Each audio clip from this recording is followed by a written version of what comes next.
Assalamualaikum warahmatullahi wabarakatuh. My name is Kamsa Sopatul Islam, student number 240-2015-4005 from class 2024D. For this global and intercultural communication project, I would like to tell my side of the story of my English language journey. Now, let's start with my first encounter with English.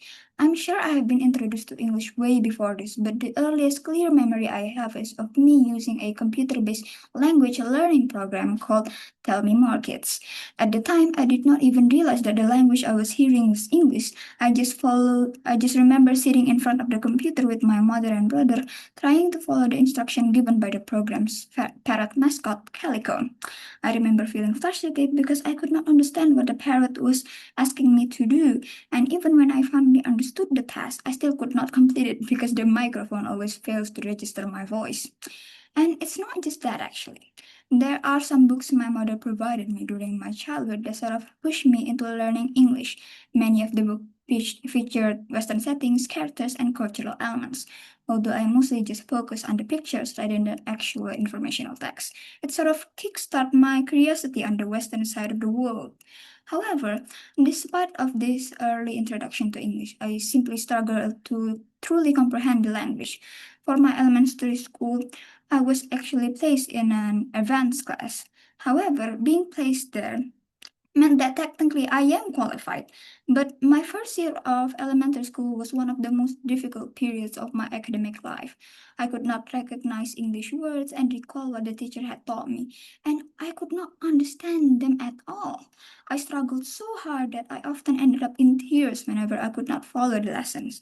I even needed to work with a separate teacher because I was falling behind. Interestingly, I had no issues with other subjects such as mathematics or science.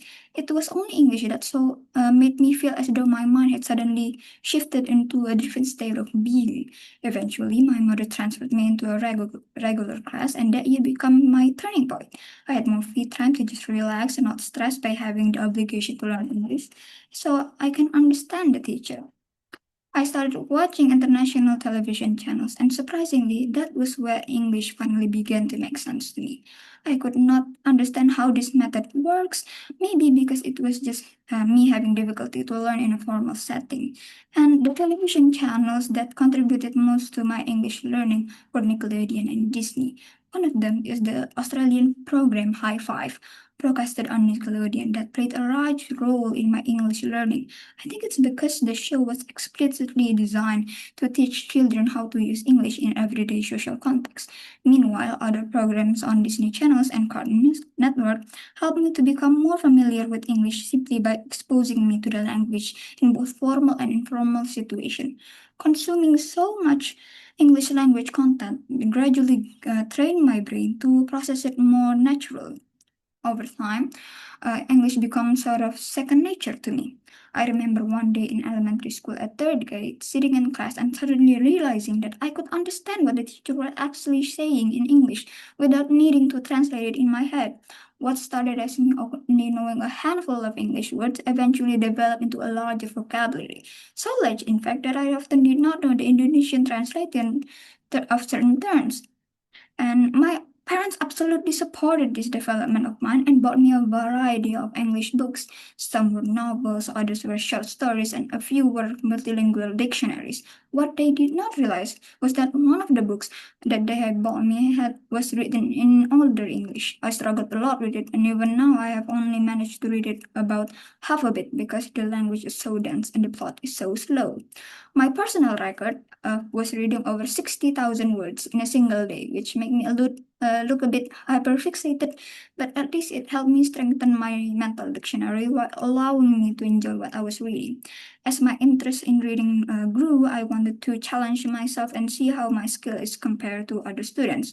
From then on, I began to participate in various English competition in my area, whether it be a multiple choice, storytelling, news anchors, or speech. The medal shown here is actually from my very first competition where I placed fourth. Nevertheless, the experience motivated me to keep on going.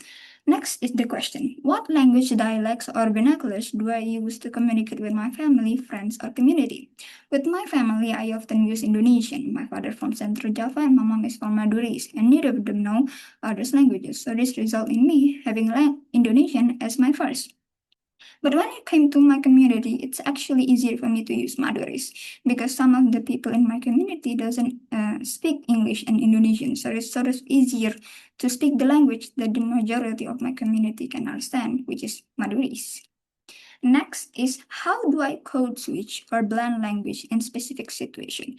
I think I mostly code switch whenever I'm with my friends from university because we already have been influenced by the Western media. So sometimes when we talk in Indonesian or in English, then there's bound to be have some media reference that suddenly will come up. So there is some that we don't know what the term is in English, and we switch to Indonesian and vice versa. What is lingua franca and how does English function and so on in my life? I already gave my example of it when I use Indonesian to communicate with my parents. My mom doesn't understand Javanese and my father doesn't understand Madurese. So they compromised by using Indonesian, which led to me having Indonesian as my first language.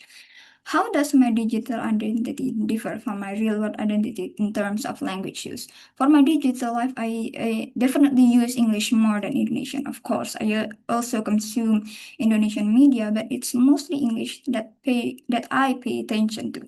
There's also because there's a lot more of English terms in the internet. And that is all for my Pecha Kucha presentation. Thank you for your attention and thank you for listening.